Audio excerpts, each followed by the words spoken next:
A chance to escape Murdock's embrace. In 2009, I attended the wedding of News International Chief Executive Rebecca Brooks.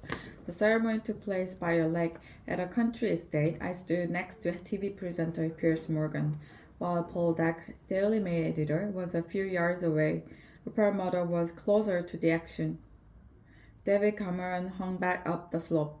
Gordon Brown, the then Prime Minister, arrived late, with all eyes turning to him as he walked down to the lake. At the reception, I had a brief conversation with Mr. Cameron.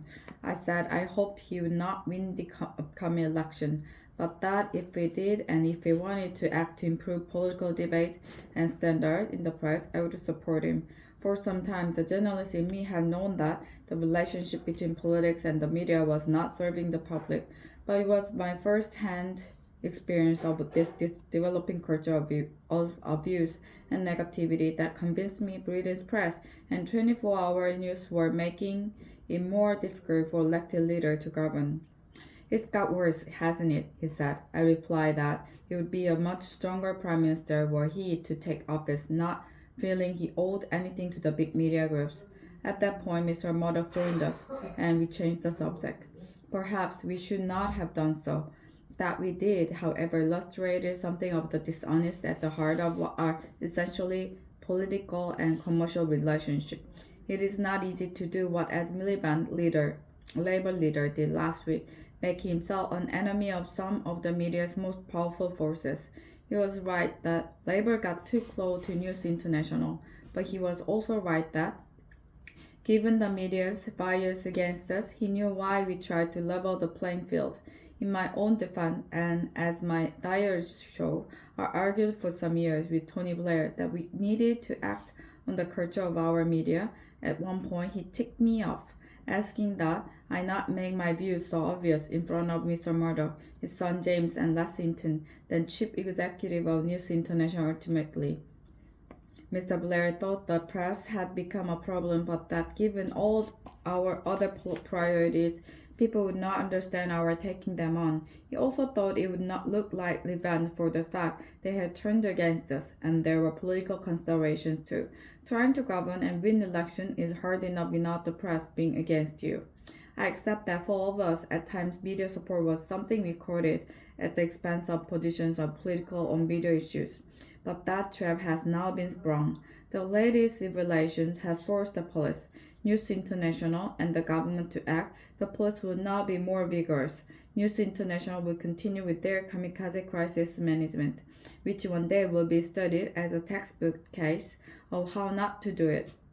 But the most important development are the Prime Minister's dual inquiries into press practices and a new system of regulation. These mean we now have a once-in-a-generation opportunity for a new settlement between politics, the media, and the public.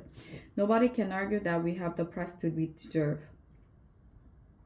Pressured by technological change, a dominant strain of Britain's media has gone into a spiral of decline, in which this scandal is only the most dramatic development. Mr. Cameron did not look comfortable announcing the reviews. He has personal relationship at stake, and given he hired Andy Coulson as his communications director, his judgment is true. Already the backlash from parts of the press has begun as they seek to maintain that anything but toothless self-regulation is an assault on a free press. But Mr. Cameron must stand back from all of that and ask himself what is the right thing to do. He did some of it last Friday. The judicial inquiry should be far-reaching. The news of the world is far from alone in the use of dubious and illegal practices, as widely ignored reports from the Information Commissioner have shown.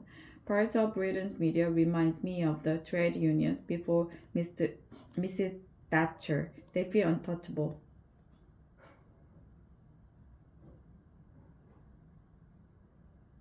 As I say above, Labour could and should have done more to deal with the federal beast, but just as the Memphis expenses scandal emerged from the failure of Mrs. Thatcher's government to tackle MP's salaries, so the system by which she showered honors on editors and owners, a practice to which we put an end with a rule that no serving editor could be honored, means she too has something to answer for.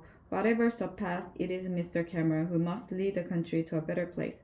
Mr. Miliband has shown himself capable of playing a good and principled part, and so should the public. Ultimately, political debate will only improve if the public want it to, if they channel the anger at recent events into an assessment of what kind of papers they read, whether they really want to live on a diet of celebrity trivia, negativity, and abuse. To coin a phrase, we are all in this together.